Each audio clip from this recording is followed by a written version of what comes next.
Welcome, everyone. I'm Angelo Robles to Angelo Robles' Effective Family Office podcast, where I look to distill the best practices and best ideas of the world's most successful families and their family offices. I hope to provide thought-provoking opinions and feature amazing thought leaders to our listeners of the podcast with an eye towards the future of the family office. Today's podcast, titled Iconic Entrepreneur, Naveen Jain shares 7 lessons of life. Naveen Jain is an entrepreneur and philanthropist driven to solve the world's biggest challenges through innovation.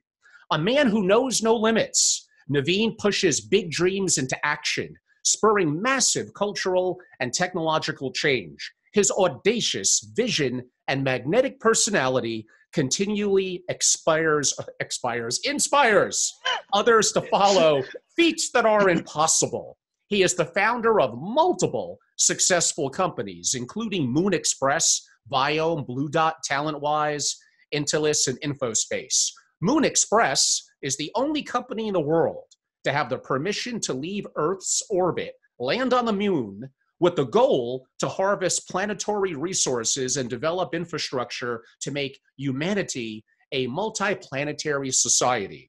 Viome, which we'll talk about a little later, is focused on disrupting healthcare with the goal of making illness elective by identifying microbial biomarkers that are predictive of chronic disease and adjust the microbial imbalance through personalized nutrition. Well, I'm sure I'm going to hear some feedback about my mispronunciation of certain words in my reading of the bio, but I wouldn't be Angelo if I didn't mess up at least one word that I maybe is a little bit of my charm of the everyday common man, I guess you could say, Naveen, to give the audience a little bit more color. I've known about Naveen for years. I've always been a big fan, from his social media to what he's accomplished, and really enjoy it. I was very fortunate hosting a big event in Santa Monica last summer, where Naveen Jain was one of the absolute rock stars that we had speak, along with people like Tony Robbins and Kathy Ireland. It was one of the best events we ever did, and an honor to lead a discussion on stage with Naveen. To give you a little bit of color of what that looks like, here we are, relatively all prepared to kind of stand near the lectern. We have our mics, and Naveen, just very much impromptu, grabs his mic and wants to make a grand stage presence, because I think we were a little too stuffy being up on top of the stage. He jumps off, which is probably a good 3-foot jump. He didn't even think twice about it, I might add. Lands perfectly on his feet. Now, I have to do the same or it's not going to look great for me. And I'm like, I don't know. I'm pretty old. My knees aren't great. Although I fashioned myself in relatively good shape, maybe jumping around is probably not going to be my strong point. But I do so. And we were able to have a wonderful discussion, which was very impromptu, which will basically be what our dialogue is going to be like today as well.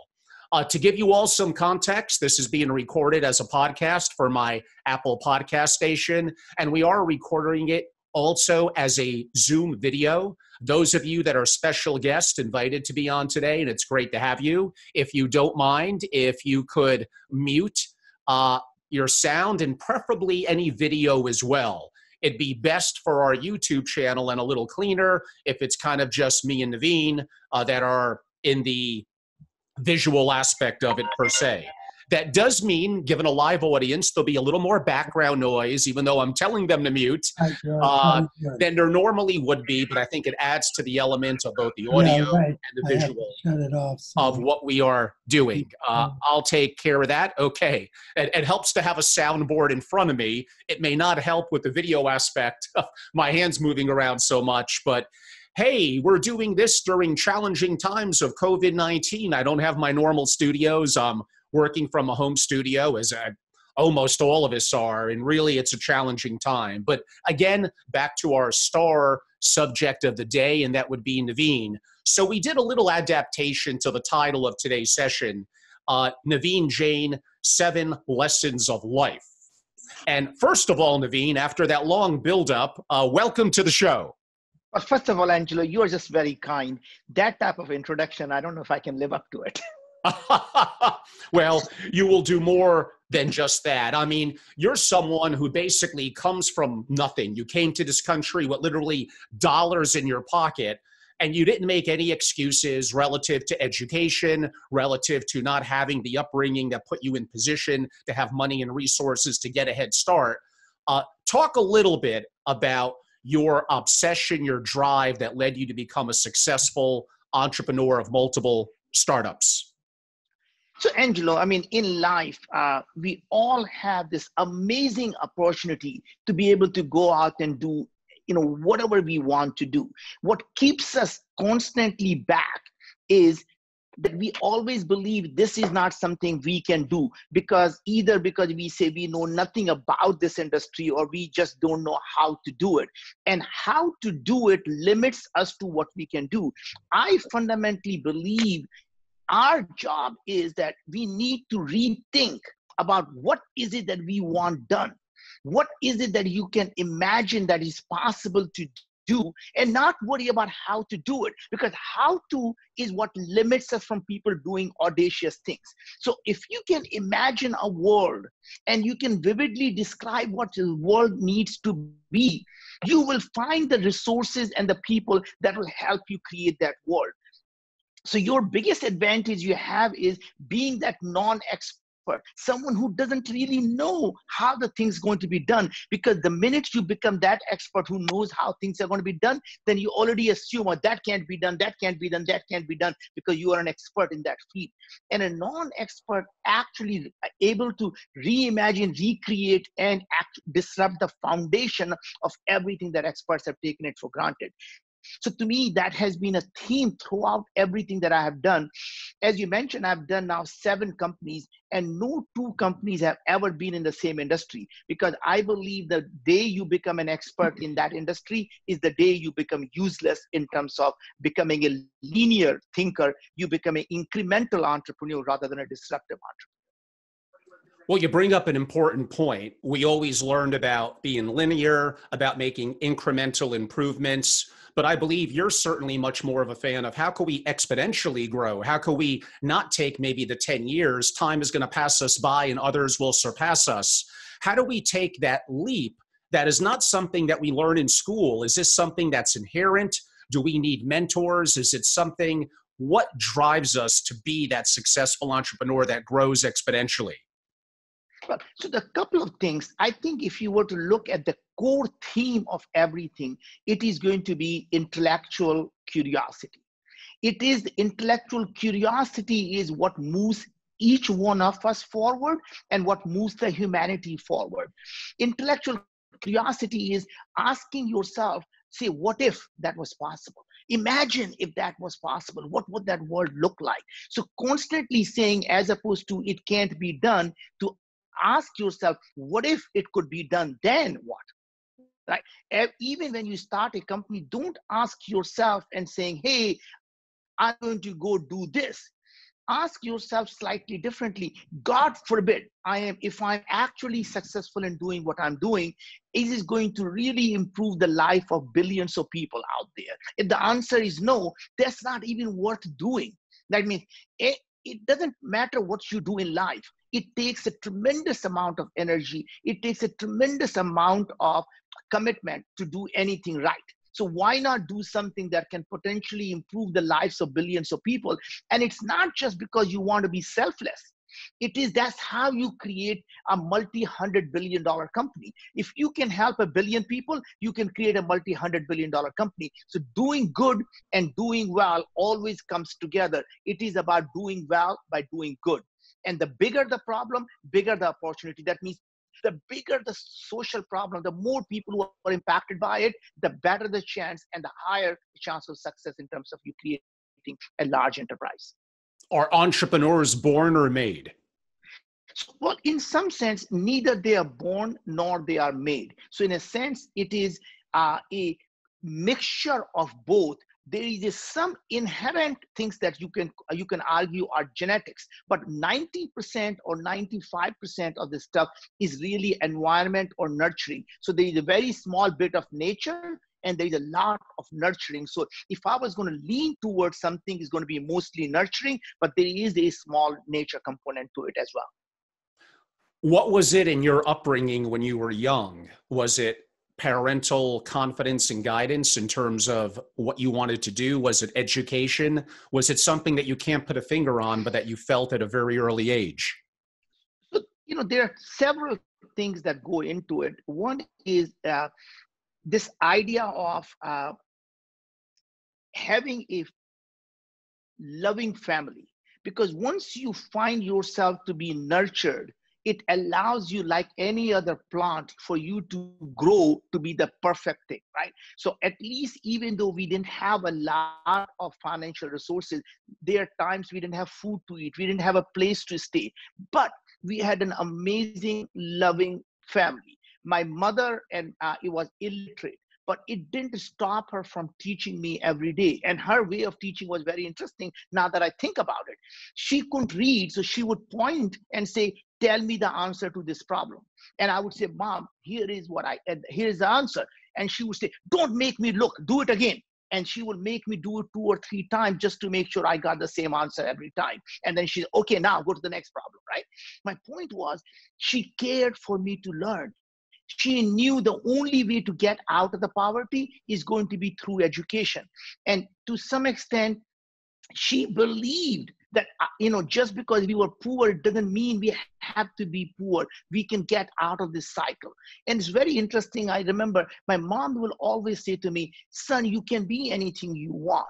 Sky is the limit. And that, to me, to long time until I grew up, that stuck to me, that there is a limit called sky. Until you realize the sky doesn't exist. Sky is nothing but a figment of our imagination. When you go from here to the moon, you don't say, hey, Mom, I just passed sky. There is no sky. So we create these skies, or we create these limitations in our life every single day. We create these hurdles, we call them sky, and say, you can't cross that. And once we can start to kick and saying that hurdle doesn't exist, it is simply my imagined hurdle, you suddenly find that everything in life is possible. Yeah, that's kind of that glass ceiling that many of us impose on ourselves. And sometimes, unfortunately, our teachers and those around us limit our capability of being creative and dreaming big. So you came to this country, as I noted, in building up into towards the end of my bio read of you, with nothing. Why did you choose to come to the United States of America? And what did you do when you got here? Well, so it is, if you look at the United States of America, it has always been that land of opportunity. And, the things that you have to admire about our country, great country, is it welcomed the best and the brightest from around the world. It gave them so much opportunity that we all around the world call this a land of opportunity. And what was really used to happen was, when you succeeded, everybody cheered for your success. And I think to some extent, Angelo, I think we have come too far out of that, what we used to be. Today, we don't want the best and the brightest to come to our country. We, in fact, take away every opportunity they may have. And if they somehow succeed, we actually somehow punish them by saying, oh, you are now a 1%er, you don't belong to our society. As opposed to cheering for their success and saying, I want to be just like you. You want to bring everyone down and say, somehow if you are successful, somehow if you have financial resources, you must have done something wrong. So everyone wants to bring you down. And that, to me, is not the country we came for. You and I can look back and say how wonderful the time was, where every one of us had a desire to succeed rather than looking for the free stuff. Yeah, I mean, this is a subject perhaps for a different time, but that whole perspective of dreaming big, of starting a company, of being successful, and by the way, someone that would likely pay a lot of money in taxes, employ people, which helps supports families, yet somehow vilified often in parts of society as this money-grabbing evil entrepreneur, as if there's something wrong with aiming really big. achieving it often through great sacrifice and strife. And again, paying taxes, employing sometimes dozens, hundreds, thousands, or tens of thousands of people, Yep. really being a great contributor to society. And unfortunately, sometimes we look up to athletes and entertainers more so than we look up to people that are doing, and of course, teachers, firefighters, policemen, all sacrificing their life for a better society. But I do feel that entrepreneurship, and you'll let me know the math. I remember in the 70s and 80s, it was, wow, this is great. And again, lately that has transitioned. Are there less entrepreneurs now starting companies than ever before? Well, it is actually, there are a lot of entrepreneurs who are still going out and giving their heart and soul to something they believe in. They sacrifice their family life. They sacrifice every minute of their life because, as you and I have talked in the past, it is the obsession people have of solving that problem. And that's what makes these entrepreneurs the great entrepreneur. It is no longer about the passion. And, I think if you remember the last time you and I chatted, I said, passion is for losers, right? The winners have obsession, right? You go to bed thinking about it. You jump out of the bed thinking about solving that problem. Passion is for hobbies. I collect stamps. That's my passion. You know what? I want to prevent and reverse chronic diseases. That is my obsession. And unless you have that kind of obsession, you can't really succeed in life, because these big problems, when you see you can fundamentally change the way people are going to live their life, you're going to one day make illness optional. And if those are the kind of dreams you have to solve, you have to give everything you have. You have to assemble the best and the brightest to come together, and you have to give everything you have to make it successful. There's a perception with some people, and I love the word obsession. I completely agree with you. But somehow in our society, it tends to have a bit of a negative connotation. You're obsessed with playing video games. You're obsessed with this other person who may not feel that way about you. It tends to have a negative perception. You're taking it that being obsessed with something, a good something, is a very positive thing. It effectively, perhaps impossible to be a successful entrepreneur without it. How do you control it, or do you want to control it so it doesn't take over your life, so you're able to be a good citizen, to be a good father, to be a good husband or a mother, whatever it may be? How do you balance obsession in your life? So to me, the obsession is for solving a problem that can improve the billions of people's life. So it's not an obsession for a thing. It's obsession to solve the problem, right? And problem that can potentially help billions of people live a better life. So that, now coming back to, I think what you're really hinting towards is the work-life balance. How do you create that work-life balance when you are so obsessed about solving that problem? And to me, that has always been a difficult challenge to really think about, because the only way you want to balance something is you have already concluded that they cannot live together, because you balance two things, they cannot live together. To me, the work and life are never something to be balanced. Work and life is a continuum where there is one day more of one and there is one day more of other. And that's literally how it goes. When your family needs you, then nothing else matters but for you to give that support to your family. And someday there is a work that really needs you. And then at that time, you focus on your time on focusing on solving that problem. And it's really a continuum that there's never a balance in that situation. In the conversation on lessons of successful people, of entrepreneurs, of billionaires, we already went over a couple. The ability to have an obsession, to not accept glass ceilings, and to look beyond and really challenge the status quo.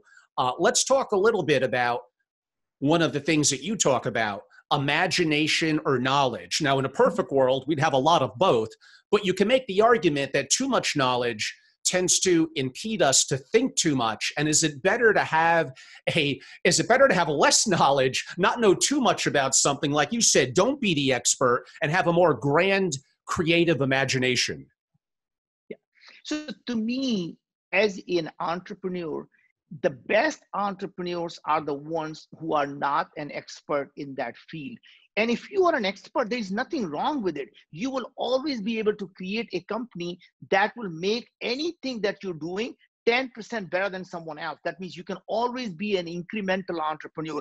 Today, people will do it this way, and you are an expert at it, and you can now find a way to make it 10% better, 15% better, 20% better.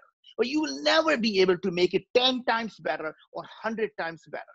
That can only happen when people from outside the industry who have never ever looked at your problem are fundamentally rethink that problem. Right. So if you look at the things, people like Elon Musk, they're not the rocket scientists. Why is it that they were the first one to come up with a reusable rocket? Right? Why is it that when the people come from outside the industry, they completely rethink that problem? So today, when you look at the stuff and say, today I started this company called Viome that we're going to talk about later, that is fundamentally says, instead of working on solving a problem of once people are sick, why is it we cannot understand before they get sick of what is making them sick, and why can't we simply prevent or reverse these epidemic of chronic diseases? Why do people have to be obese, have diabetes, or have heart disease, have autoimmune disease, or people have depression or Alzheimer or all of the cancers, right? I mean, there is no reason for people to have that. These are not something what I would call genetic, right? If you're not born with them, you shouldn't be having them. And the only reason you have them is because you chose the certain lifestyle that causes the different genes to be expressed that causes you to have these diseases. So it's not the genes that really matter. It is the gene expression that matters. And if you can control how those genes are expressed, you can prevent and in fact even reverse most of these chronic diseases. Now, the reason I mentioned that is that would have never come from a doctor, because doctors today, when they go to a Naveen, we might have a little video freeze. oh, Naveen, are so you back? I am Oh. back. What I was saying was this is the life of living on an island. Sometimes the connection does drop. Yes, that could certainly happen, especially with the stresses on Wi-Fi in today's times. Yes. Uh, Sorry about that. no, it's good. Let's build a little bit upon that. Could you have a grand imagination without being incredibly curious and asking always the question why? So answer is no. So the two powerful word in the English language. Imagine is one of the most powerful word you can ever use. So if you tell someone, I say, Angelo, imagine, suddenly Angelo takes everything out of his mind and he's ready to say, tell me what to imagine. Now, when I tell you what to imagine, if I can vividly describe to you what is that world that I want you to imagine, and if you can start to imagine that world, there is you can create that world. There is absolutely no doubt. If you can imagine that world, you can create. Now, the trick really is to give you such vivid details that you can actually visualize that, right? So you don't want to say, I want to start a company that has a large market share and has a very large potential and it has all these things. And you're saying, I can't imagine what that really means. Instead, you use the visualization like Martin Luther King said. I think you just bounced back, Naveen. Okay. We may have, this will be the new normal of our interview today, but we'll get over it. So you were talking a little bit about, no, you cannot have imagination if you're not curious. You need to ask why, you need to question the status quo, and you need to really not be limited by glass ceilings. Yes. So I think, as opposed to looking at the world as is, you really want to look at the world what it can be. So don't focus on what is, focus on what it can be. And like a lot of people talk about, are you looking at this glass as half empty or half full? Are you pessimistic or optimistic? And I think that's even the wrong question. It's not about being glass half empty or half full. The question you should be asking always is, do I want to fill this glass? And if I want to fill this glass, does it really matter is half empty or half full? What matters is, do I care enough about filling this glass? And that's the kind of things you do. So the question is, as a successful entrepreneur, it is not your job to have the right answers. Your job is simply to ask the right questions. And to me, asking the right question is really the key to becoming a successful entrepreneur. And I can give you a couple of examples of where people just don't ask the right question, and that's why they end up solving the wrong problem or not solving the problem at all. So for example, my previous company is essentially a company to go to the moon. And we said, look, we want to settle down on the moon. And what is the first question people will say? Let's assume you get there to the moon. How are you going to grow the food on the moon? Right? If you're going to have people live up there, how are you going to grow the food on the moon? And to me, that's the wrong question to ask. And the reason I think it's a wrong question to ask is when you ask someone how to grow the food on the moon, what the solution is, how to grow the food. Right? That means that's the only possible solution. But if you were to ask a slightly different question, which is to say, why do we actually eat food? And when you ask yourself a question, why we eat food, suddenly now you can solve that problem very differently, because you eat food because you need nutrition and you need energy. Now, what if you can get energy from radiation? What if you can get energy from photosynthesis? Now, what are the nutrition do you need? You need hydrogen, you need oxygen, you need nitrogen. Wow, if there is a water on the moon, you already got the hydrogen and oxygen. Let's go figure out how to find the nitrogen now, right? And now nobody's talking about how to grow the food. You're talking about how to get enough nitrogen to the moon or find the nitrogen on the moon, right? And that's how you can fundamentally rethink and resolve the problem by asking a different question. And the second part of that puzzle also is when you are an entrepreneur, are you solving the symptom of the problem, or you're actually solving the root cause of the problem? And that to me is a differentiation most people don't understand. So for example, most people will believe that having a lack of fresh water on planet Earth is one of the big problems, especially in Africa, where people are dying because they just don't have access to fresh water. Right? Now, you go out there and an entrepreneur and say, you know what, I'm going to find the nano filters, I'm going to build all that stuff, trying to get the access to the fresh water. Without realizing, asking the question, why do we have the shortage of fresh water? And suddenly you will realize, oh, majority of the fresh water is used for agriculture. And now you say, oh, so the problem really is not the fresh water, the problem is we use so much water for agriculture. And now you're saying, okay, I need to build the hydroponic agriculture, aquaponic agriculture, aeroponic agriculture, and now I can solve the problem of not using enough water. Until you realize, saying, why do we have all this agriculture to begin with? And then you realize majority of agriculture is used to feed the cattle. Think about that. And now you say, oh, so really the root cause is neither the fresh water, not the agriculture, but the cattle. And now you say, I'm not going to be moral judge of people. Why do we eat beef? What if you can grow the muscle tissues simply by taking the stem cell from the cow, just like the nature does, and grow only the muscle tissues and don't have to grow the eyes and the ears that you're not going to eat anyway, and simply grow the muscle tissues. And now you have biofactories of the cow just simply growing the muscle tissues. Now imagine what just happened. Now we have plenty of meat that people want.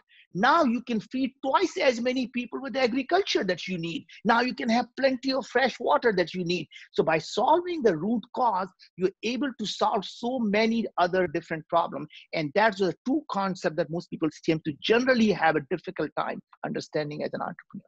Yeah, that's an excellent, excellent example. As someone who's obsessive, as an entrepreneur, we usually take some level of advice from mentors, older people perhaps, or people that have experience, people that we respect, that have had success, whether in something related, which is more likely, but sometimes not.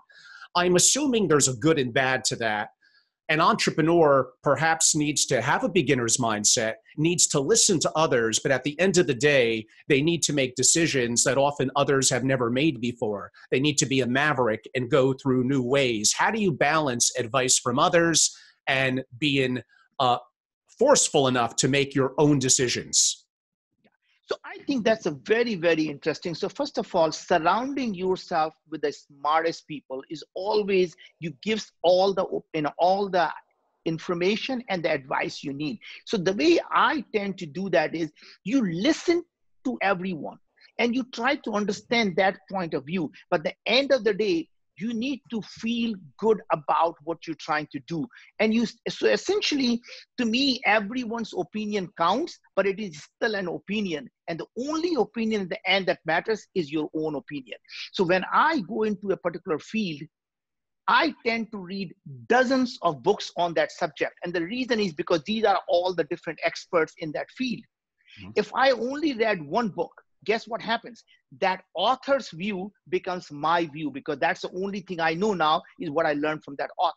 When you read 12 books, guess what happens? Now you have 12 different views from the experts. Now you are able to form a 13th view, which is your own, by actually getting the bits and pieces and connecting the dots that none of these guys have ever connected.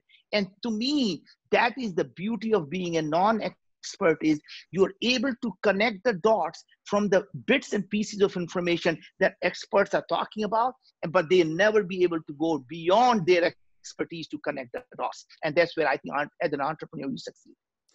I know you believe that sometimes brainstorming is somewhat overrated. You picture an entrepreneur with a whiteboard and a team or mentors and keep on writing and thinking. Now, I'm assuming there's some level of importance to that, being able to get critical and hopefully open feedback from others that you may respect and have a different mindset. But I know you're a believer in enough of that. You have to take steps and move forward and see if it actually works or not. Yeah, so I think, it's about, think tanks and this planning and writing a business plan versus executing. The point is, there is a time and place for you to know that, what is your North Star, where you are going. And at that point, as opposed to spending rest of your life thinking about what if this and what if that and what if that, and you spending years trying to plan, the best thing to do is start walking down that road, and you will learn more about doing multiple experiments. That means, as an entrepreneur, your success depends on how many experiments can you do to see what would not work or what would work. That means number of experiments you do becomes the more experiments you do, the higher the chances of success you have. Now, the trick in doing experiments really is that every experiment that you do, you should know what decision you will make differently based on the experiment that you make. That means any experiment where your decision is not going to change is a bad experiment, right? So I'm a firm believer. It is the blocking and tackling. It is the execution that matters, because you learn so much more by executing than sitting on a whiteboard and talking about it. So to me, there is a time to listen and say, okay, now we know what direction we need to go. And you start going in the direction and you learn from your customers. And that feedback is more important than any what if thing you can do. Naveen, is there a thought that you held absolutely 100% true going back, say, 5 years ago, that you have since changed your mind on? Yeah. So one of the interesting things is that, I used to really believe that, to do things, you have to be able to look at what is currently possible, what technologies exist today, and what you can do with that. And I think over time in the last 5 years, I have fundamentally rethought that thing. And I really believe that you really want to know where the puck is going to be, not where the puck is, where the technology is going to be, not where the technology is. And the great probably example of that is Siri. I remember when the Siri started, and the Siri, obviously, before it became part of Apple, it was being done by a bunch of a small group of people. And you ask them and say, how can you possibly think you can build this voice recognition thing? There is not enough bandwidth. There is not enough processing power. And he said, what makes you think we're going to be ready for another 3 years? And in 3 years, all that will be ready. And that's literally was exactly what they did. They kept building this stuff. And when they were ready, the technology caught up to them. And that to me is really and that timing was so good. They obviously got acquired by Apple. But my point is always thinking about where the technology is, but more importantly, where it is going. And if anything worth doing that is going to help a billion people, you got to start thinking it's going to take you 1 year, 2 years, 3 years to get there. Where the technology is going to be, and can you take advantage of that technology when you hit there? Rather than working on a technology that exists today, because it's going to become obsolete in 3 years by the time you get there. I guess as a human being, we probably make, I don't know, 10,000 different decisions every day, many of them automated through habit or through simply experiences. But there are certain key decisions that all of us make every day. Is there a process that you go through, a process to your outcomes when you're looking to make a decision? So there are several parts to the question you're asking me. So one of the things, whenever I have to make a decision, what I tend to do is I close my eyes and I visualize having made that decision. And then I try to see, I'm simulating what happens now 6 months from now. I'm doing this. Am I still feeling good? 12 months from now, am I still feeling good? And there comes a time you say, I just don't feel good. And you just walk away and say, I'm sorry, I'm just not going to do that, right? And that intuition is you basically saying that if you made that decision, how would you feel about that as having made that decision? And if you intuitively feel that it's not the right decision, despite not having any more facts to it, I generally tend to walk away from that.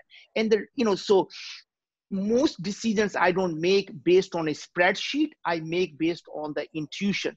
Because the spreadsheet, the problem I find with a spreadsheet, but I think I'm probably saying to the wrong audience here, right? The problem with the spreadsheet is there's so many unknowns that when anytime we're analyzing something in the future, there are so many unknowns. So if you really believe something is going to work, you tend to make optimistic assumptions. And when you believe something is not going to work, you make pessimistic assumptions. What do you think the spreadsheet tells you? What you already knew, which is it going to work or is it not going to work, right? So my pointing is spreadsheet just gives people that comfort of having that number, but that number really has no meaning because it has so many assumptions that has already gone into it. Yeah, well, some of that relates to confirmation bias in terms of Yes. all of us probably fall somewhat victim to that, which relates a little bit to my next question. How do you balance having confidence in yourself and your ideas, yet also a beginner's mindset? Or let me rephrase that a little bit, being humble. Yeah. So I think knowing that having a confidence means you feel good about moving forward. The humility comes from the fact that knowing that there is a decent amount of chance that you might be wrong, right? So what I believe is the life of an entrepreneur is like a heartbeat. It goes up and down and up and down. When it is stable, like a heartbeat, you're dead. So anytime an entrepreneur say they have a smooth life, that means they really are working on a dead company. They just don't know about it. The ups and downs of life tells you that you're still alive. When you are down, all you have to do is hunker down, and the next thing that is going to be next beat is going to be up. And this is where the most people go wrong. When you're on top of that beat, never get too cocky, because always remember, winter is coming and winter shall come. And that to me is really the key, is never get too cocky when you're on top of the world, and never feel that nothing is going to work when you're at the bottom of the thing. But in terms of, in general, about humility comes from knowing that you may be wrong, and the confidence comes in the process of saying, you know what, based on the information I have right now, I have made the best decision possible. And knowing that as you learn new information, you in a hindsight, your decision may be wrong, but the decision is never wrong given the information you have today. A little bit of a change of direction, then we'll get to Viome and some of Yeah. your initiatives that you're doing. Looking at it as a highly successful person yourself, an entrepreneur, an investor, when you're meeting with entrepreneurs to potentially invest in them, of course you want to hear about their idea. You want to maybe see the math and numbers behind their projections, although we all know that that could be just built upon total fallacy. But nonetheless, we still want to see it. But you're going to cut through the bullshit in terms of, I know what it's like to be a successful entrepreneur, all the things that we spoke about today. How do you make decisions when you invest in fellow young, dynamic entrepreneurs?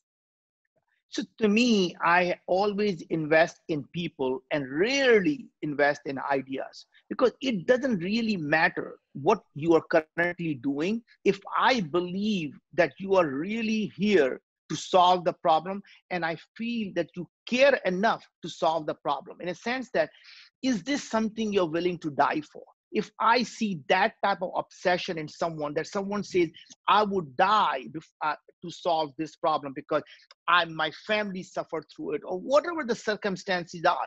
If you have that type of obsession, your current idea may or may not work. But every single time you find the idea doesn't work, a person who is obsessed will find a different way of solving that problem. So to me, I invest in people who just absolutely care about solving the problem, and they would give the last drop of blood to solve that problem.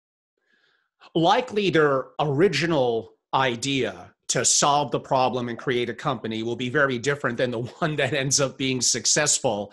Yes. It adapts. Yeah. So my question relative from that perspective is an entrepreneur needs to be resilient and display grit, determination through tough times when others doubt them, when their ideas are not working, when they're testing it, forget brainstorming, when they're actually in the market and it's not working too well. How do you know when to pivot and the importance of grit in being an entrepreneur? So that is really an art. I could tell you that's a science. So the art here is really simple. Every entrepreneur in their heart knows when things are not working, and learning to listen to that faint voice. And the way I do that is when, I'm just lying down by myself, I close my eyes and I listen. Is it really working? Am I really being boneheaded at this time? Am I really just driving this down a death spiral? And listening to the faint voice and say, Naveen, it is just not working. It's time to change.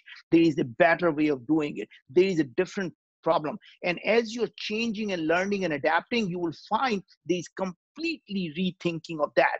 And a lot of the times, the inspiration comes from things that you never thought, right? I mean, in a lot of the times, I find a great inspiration of solving the thing that I've been struggling in a business just by sitting with someone in an airplane and having a totally random conversation. I'm thinking, oh my God, what was I thinking? I just know exactly what to do now. Right? Yeah.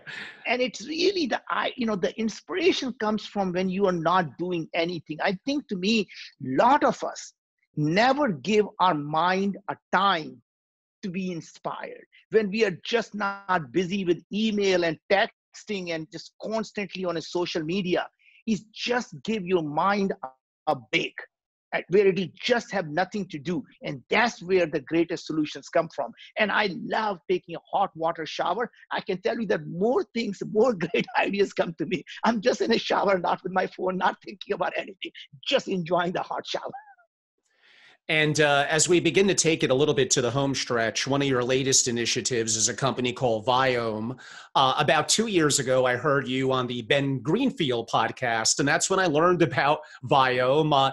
Those of you listening in, I don't know if you know or not, but I'm a little bit of a health fanatic, especially the last couple of years. So what Naveen's doing in Viome, I find incredibly intriguing. You hinted at it about 20 or 30 minutes ago, but why don't you give a recap to the audience of why you created a company like Viome and what you hope to accomplish with it? Well, before I do that, Angelo, I'm going to corrupt your mind. I'm going to give you that shot. Since you are a health fanatic, why don't you tell me what is it that you learned and how you use it? Well, like health in general or Viome? So I have not initiated and moved forward on Viome yet. Well, that's a problem that we need to fix that problem, right? Yes, that is. And I would like to make sure. I'm going to go ahead and send you a kit, and then you're going to use, and then we're going to have this conversation. So let me now then step back and give you that. Why is it I started? So about 4 years ago, I started to think about that. It is probably the bad things to be saying that today we are in this, sitting doing this virtual talk because of coronavirus and this infectious disease. But if you look at in a large, over time, the infectious disease really, this is the first time we have this pandemic after 100 years. And even with all this pandemic, if you look at the lives we would be losing would be hundreds of thousands or maybe 1 million people around the world, right? But now imagine what is going on.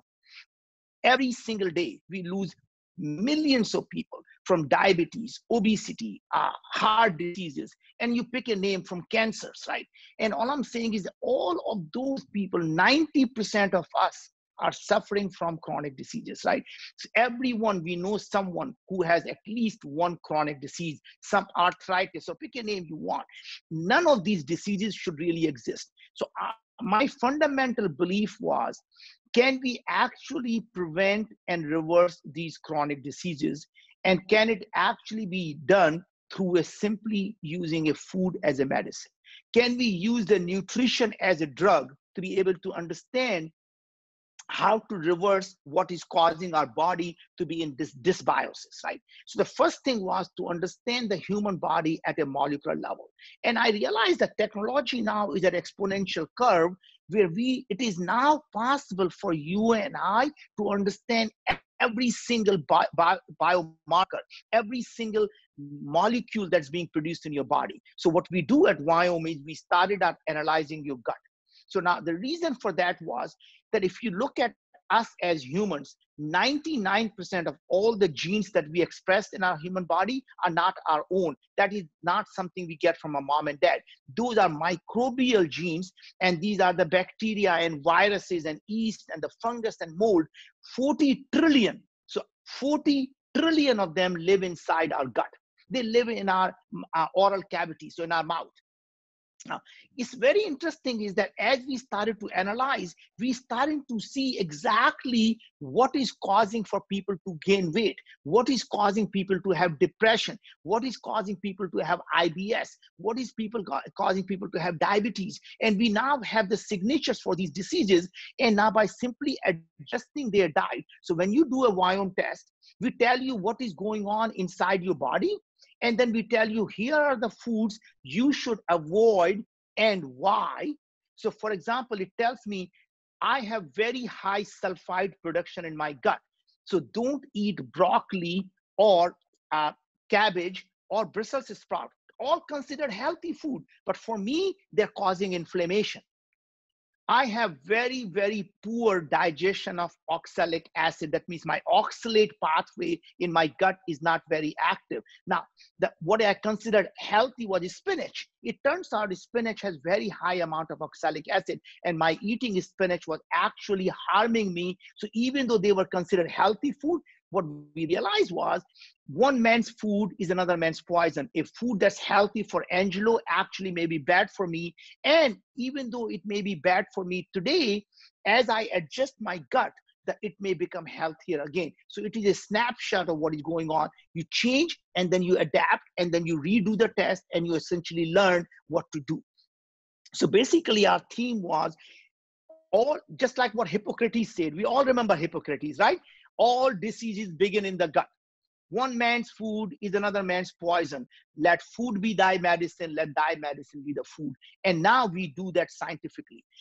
What another interesting thing I was going to tell you, Angelo, is that we are now in the next 30 days are launching the next product, which is with a few drops of your blood, we are going to be able to do exactly the same thing we did with the gut, looking at every single gene that the human gene expression. That means every single inflammation marker in your body, every mitochondrial gene expression. That means how much energy you are producing, how much is the stress your cells are under. You're looking at all the inflammation, you're looking at everything, and then adjusting your nutrition guide based on not only what's happening in your gut, but also what's happening in your body. And then we are launching the next thing in your saliva. By looking at your oral microbiome, we are able to now understand when you chew the food, how is that food being converted into the nutrients? How would your gut react to it, right? So now we just filed last week with FDA that we are able to detect oral cancer with 91% accuracy just by looking at your saliva and the microbiome in your saliva. So just by looking at your microbial activity in your saliva, we can predict you have oral cancer, stage 1 oral cancer or not. That means earliest possible thing. And the same thing now we're starting to do with all other cancers. So GI cancer, pancreatic cancer, colorectal cancer, ovarian cancer, esophagus cancer. And we're looking at all the head, neck, shoulder cancers. We're looking at breast cancers and other cancers. My point is, even the drugs that you're taking, what happens when you take a drug? It gets metabolized by your gut microbiome. So that's the reason the same drug it works for some people, not for others. Some people have different side effects than other people. Why is that? is because every drug gets metabolized differently by their microbiome. What if you adjust the microbiome to reduce the side effect of the drug and improve the efficacy of that drug? And that is the kind of things we're doing. And we now have several 100,000 people just last year alone who took the test.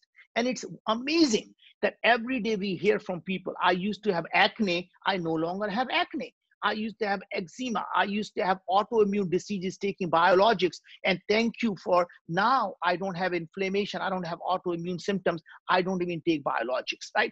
And people are constantly telling how they're losing weight. They're no longer diabetic. They no longer have depression. They no longer have anxiety. And again, I'm not remotely suggesting that we are curing these diseases, but by reducing the inflammation in your gut and by reducing the inflammation in body, these diseases were just the symptoms, right? So these were the symptoms of the inflammation. So chronic diseases are caused by the chronic inflammation, and when you reduce inflammation, things we call diseases were nothing but the symptoms that go away. And to me, my hope is that in the next 5 to 10 years, we will be at a point where we're going to look back and say, I can't believe we used to have people suffering from these diseases, because we will fundamentally would have eliminated cancers and all these chronic diseases from the face of this earth. Well, that's a very grand goal and very audacious. And of course, I would expect nothing less from you. I've heard nothing but amazing things about Viome. I did know someone that had, I believe it's Hashimoto's disease, Yeah. a immune disorder that impacts their thyroid. And doing the Viome, they were able to get some suggestions relative to their food, for lack of a better word. Some of it was somewhat grain-centric, and it did have an impact on lowering the antibodies when they did their follow-up about 6 months later with their doctor. That doesn't mean that they're still not taking a thyroid medication or monitoring it, but it does appear like it had an impact on the antibodies. So just interesting stuff. On that note, as we wrap up, Naveen, for those that would like to learn more about you, your background, your companies, do you recommend, how do they learn more? Well, I mean, obviously, you can always find me on a social media. I have, in fact, Angelo wrote a book that I think you probably may have read, a book called Moonshots. So that's a great book in terms of really thinking about how do you create a world of abundance, how any one of us can go out there and execute on big ideas. You can always email it to me. That's my firm.lastname@gmail.com. That's my actual address that I always read every email. So that's naveen.jain@gmail.com. So anytime you need to reach out to me, find me on social media, email it to me, read the book, or anything I can do for you, just know that I'm always available to anyone who is a friend of Angelo, is a friend of mine.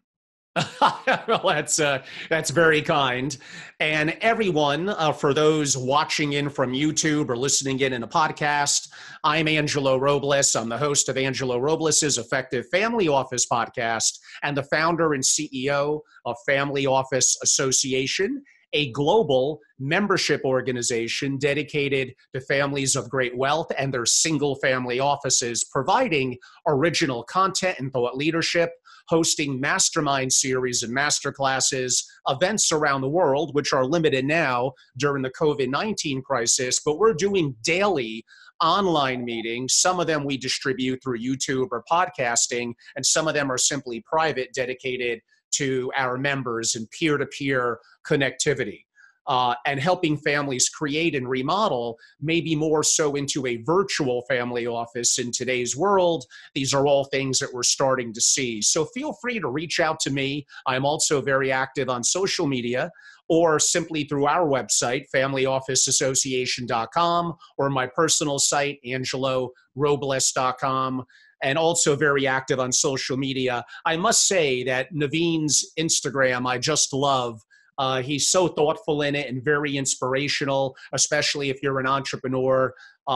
Many of the things we spoke about here are things that he touches upon in his Instagram and social media. So everyone, thank you for listening in. Naveen, enjoy your time and be careful during the COVID-19. It's great to see you again, at least on video, and hopefully sooner rather than later, I'll be seeing you in beautiful California at an upcoming event in Malibu or Santa Monica, I'm sure. Angelo, I look forward to it. And I just said last event that I was with you, it was an absolutely great event, and I cannot wait for the next event. It was a lot of fun. Thank you, everyone. Enjoy.